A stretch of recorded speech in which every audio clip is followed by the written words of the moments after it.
کہ وہ ایک مثال دی جاتی ہے، آج تک مثال دی جاتی ہے، تو وہ تمام چیزیں جو اسلام لے کر آیا، جو اسلام کی تعلیم تھی، جو قرآن کی تعلیم تھی، یہ وہ قرآن کی تعلیم تھی. جب جب آپ پہ نزول ہوتا تھا اور جب آپ اس کی تبلیغ کرتے تھے تو وہ لوگ آپ کے دشمن بنتے گئے. اور آپ نے دیکھا کہ وہ چیزیں جو اسلام نے ہمیں سبق سکھایا، اسلام بظور شمشیر نہ پہلے پھیلا نہ اس دور میں. آپ نے اپنے عمل سے، اپنے کردار سے اور اپنی سیرت سے، اور اپنی سیرت سے اور اپنے اخلاق سے، جس کا قرآن میں ذکر ہے، تو ابھی آپ نے جس کو اسوہ حسنہ کہا گیا، ابھی آپ نے اس کے تلاوت بھی کی. تو وہ چیزیں تھیں جس سے اسلام پھیلا. کہ آپ کے چچا کو جو شہید کیا گیا حضرت حمزہ رضی اللہ تعالیٰ عنہ کو، اور جس طریقے سے ہندا نے کیا، اور اس کے بعد جب وہ آپ کے پاس آتی ہے فتح مکہ کے بعد، تو آپ اس کو بھی معاف کر دیتے ہیں. یعنی معاف درگزر کرنے کی جو اور معاف کرنے کا اسلام نے کیا، اسی سے اخلاق سے آپ کے. اور دوسری بات یہ کہ اسلام کی تعلیم میں ہے کہ آپ کسی سے قطع تعلق نہیں کریں گے. اسلام سورہ حجرات صلہ رحمی کا حکم ہے. سورہ حجرات آپ اٹھا کے دیکھیں، سورہ حجرات کی ایک ایک آیت جو ہے وہ آپ کسی کو برے القاب سے نہیں پکاریں گے. آپ کسی کے گھر جائیں گے تو دروازے پہ نوک کریں گے، اگر جواب نہیں ملتا تو آپ واپس آ جائیں گے. آپ کسی کو تمسخر نہیں اڑائیں گے، کسی کو برے القاب سے نہیں پکاریں گے، کسی کے نام کا مذاق نہیں اڑائیں گے. یہ تمام چیزیں، یعنی کوئی سی بھی سورہ اٹھائے نا، غیبت سے منع کر دیا غیبت سے اللہ تعالیٰ صاف کہتا ہے کیا تم اپنے بھائی کا گوشت کھانا پسند کرو گے؟ نہیں کھاؤ گے نا، تو اس لیے غیبت سے پرہیز کرو. وہاں جھوٹ سے، چغلی سے، یعنی وہ اور سنی سنائی باتوں سے سب سے بڑی برائی جو ہے ہمارے معاشرے میں، کہ اس میں یہ ہے کہ سنی سنائی بات کو آگے نہیں کرو گے جب تک اس بات کی تحقیق نہ کر لو کہ یہ بات کہاں سے آئی ہے، کتنی صداقت ہے، کہنے والا کون ہے، اور وہ بات سچی ہے یا نہیں، اس کو آگے نہیں کہنا. ان جاءکم فاسق بنبأ فتبینوا.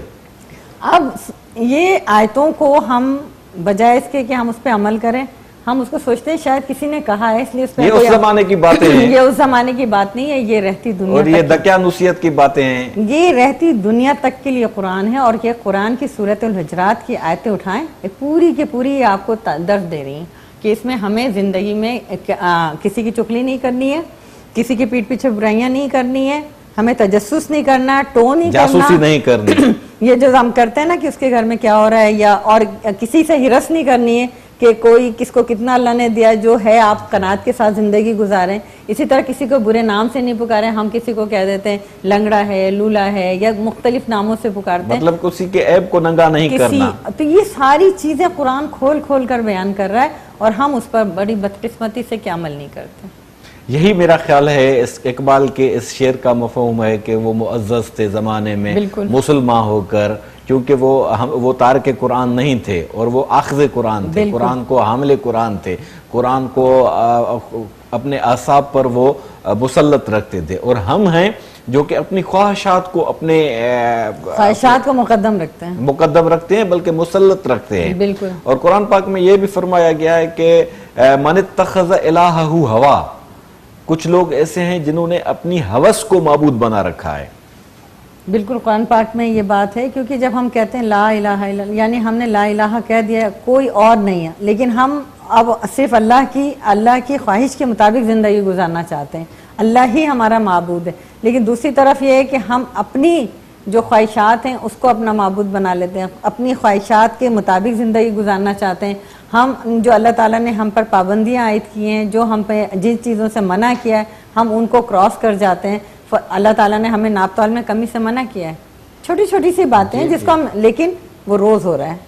اللہ تعالیٰ نے منافع خوری سے منع کیا. ادھر ہم نماز پڑھتے ہیں اس ناپ تول میں، یہاں آ کے بے ایمانی کرتے ہیں، منافع خوری سے منع کیا. ادھر ہم جمعے کی نماز پڑھ جاتے ہیں اور واپس آ کے جو رمضان کی منڈیاں ہیں، فروٹ جو ہے وہ 10 گنا زیادہ رقم میں بیچ رہے ہیں. آپ سوچیں رمضان میں ہی سب سے زیادہ منافع خوری کون کر رہا ہے؟ مسلمان کر رہا ہے. منافع خوری سے منع کیا ہے، زیادہ ناجائز منافع خوری سے. ناجائز منافع خوری، ناجائز ہی تو کر رہے ہیں کہ اگر ایک چیز آپ کو 10 روپے اس پہ منافع ہے یا 5 روپے منافع ہے، وہ جب رمضان کا مہینہ آتا ہے اس پہ 50 روپے منافع لے رہے ہیں، مطلب استحصال کرنے لگتے ہیں، مجبوری کا ناجائز فائدہ اٹھانا لگتے ہیں. تو یہ وہ ساری چیزیں ہیں جو ابھی میں نے ذکر کیا. سورہ حجرات اٹھا لیں، سورہ مومن اٹھا لیں، سورہ نساء اٹھا لیں، یعنی کون سی صورت ہے جس میں اللہ تعالیٰ نے ہمارے لیے نصیحت نہیں کی اور ہم نصیحتوں کو کہیں اور ڈھونڈ رہے ہوتے ہیں.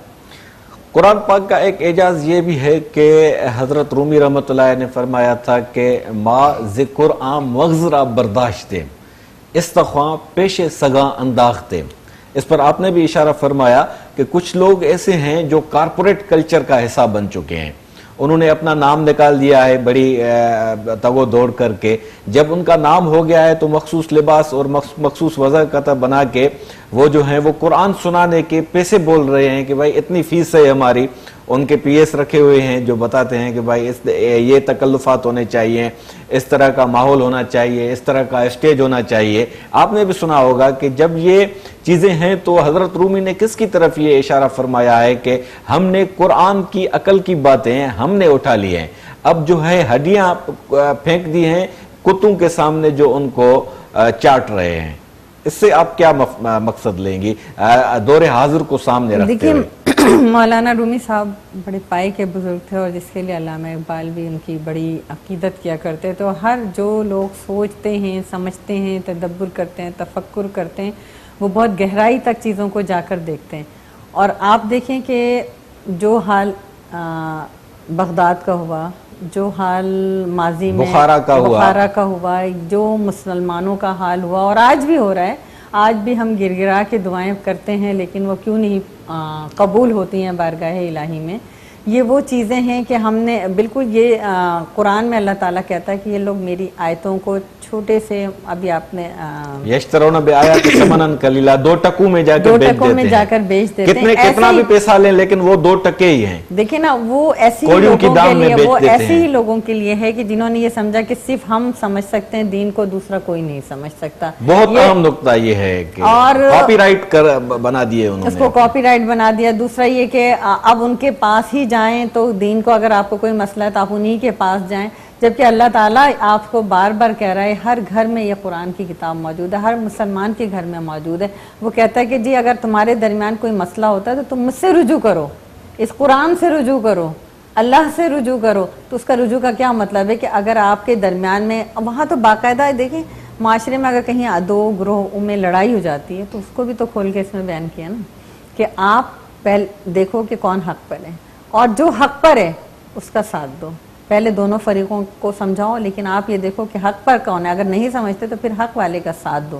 تو یہاں تو آپ کو انصاف کرنے کا بھی طریقہ بتایا جا رہا ہے, آپ کو قرآن کو سمجھ کے پڑھنے کا بھی طریقہ بتایا جا رہا ہے, آپ کو یہ بھی بتایا جا رہا ہے کہ اللہ آپ سے چاہتا ہے کہ اللہ تعالیٰ نے اس قرآن میں 2 راستے بتائیں, ایک اچھائی کا اور ایک برائی کا, اور یہ بھی بتایا کہ شیطان تم کو جگہ جگہ ورغلائے, کیونکہ اس نے کھلا چیلنج کیا. قرآن میں اللہ تعالیٰ نے بتایا کہ جب میں نے آدم کو تخلیق کیا اور بتایا اور اس کو وہ تمام چیزیں سکھلائیں اور اس کو علم دیا, اور علم کے بعد جب سوالات کیے اور پھر آدم کو کہا کہ جی سجدہ کرو, جب سب فرشتوں نے سجدہ کیا اور ایک نے تکبر کیا اور نہیں کیا تو اس کو شیطان قرار دیا, لعین ہو گیا, وہ لعین قرار دیا, ملعون قرار دے دیا. لیکن وہ چیلنج کرتا ہے, پھر اس قرآن میں دیکھیں کہ وہ شیطان چیلنج کرتا ہے کہ اللہ میں تیرے ان بندوں کو گمراہ کروں گا, دائیں سے, بائیں سے, آگے سے, پیچھے سے. اب وہ شیطان ہمارے ساتھ ہمیں ورغلاتا ہے, ہمیں وسوسے ڈالتا ہے, ہمیں مختلف برائی کے راستے پہ ڈالنے کی کوشش کرتا ہے. لیکن اللہ کہتا ہے میرا جو بندہ ہوگا وہ کبھی بھی نہیں بہکے گا, میرا جو بندہ ہوگا وہ الا عبادک منہم المخلصین, وہ میرا بندہ صراط مستقیم پر چلے گا. اور آپ یہ دیکھیں کہ پھر جو اللہ کے بندے ہوتے ہیں, جو اللہ کو سمجھتے ہیں, جو اللہ کے کلام کو سمجھتے ہیں, جو اللہ جو اس سے چاہتا ہے اس کو سمجھتا ہے, وہ کبھی بھی نہیں بھٹکتا, وہ اسی راستے پہ چلتا ہے اور وہ شیطان کی باتوں میں نہیں آتا. لیکن وہ لوگ جو اس طرح کے بنائے ہوئے لوگوں کے پاس جاتے ہیں پھر وہ اللہ کے راستے سے بھٹک جاتے ہیں, وہ دوسرے معبودوں کو بنا لیتے ہیں, دوسرے لوگوں سے وہ ہوس گیری میں مبتلا ہو جاتے ہیں, پھر وہ اپنی جو ناجائز خواہشات یا جائز خواہشات کے لیے دوسرے معبودوں کے پاس جاتے ہیں, اور جن کو اللہ تعالیٰ نے منع کیا ہے, کیونکہ معبود تو اللہ تعالیٰ ہی برحق ہے اور وہی ہماری ہر شہرک سے زیادہ قریب ہے اور ہمیں سب سے زیادہ سننے والا ہے, 70 ماؤں سے زیادہ ہمیں پیار کرنے والا ہے. شہرک کی آپ نے بات چھیڑ دی کہ نحن اقرب الیہ من حبل الورید, اور جب انسان مایوس ہو جاتا ہے گناہ کرتے ہوئے تو اللہ پاک اس کو, جی یہاں پہ ہمیں آپ رہنمائی فرمائیں. کہ دیکھیں اللہ تعالیٰ تو بالکل ہماری شہرک سے زیادہ قریب ہے اور وہ کہتا ہے لا تقنطوا من رحمت اللہ, کہ اور میری رحمت سے مایوس نہیں ہونا. اور جب انسان کبھی مایوسی میں ہوتا ہے اور جب یہ آیت پڑھتا ہے پھر اس کے وہ ہوتا ہے کہ نہیں, مجھے اللہ کی رحمت سے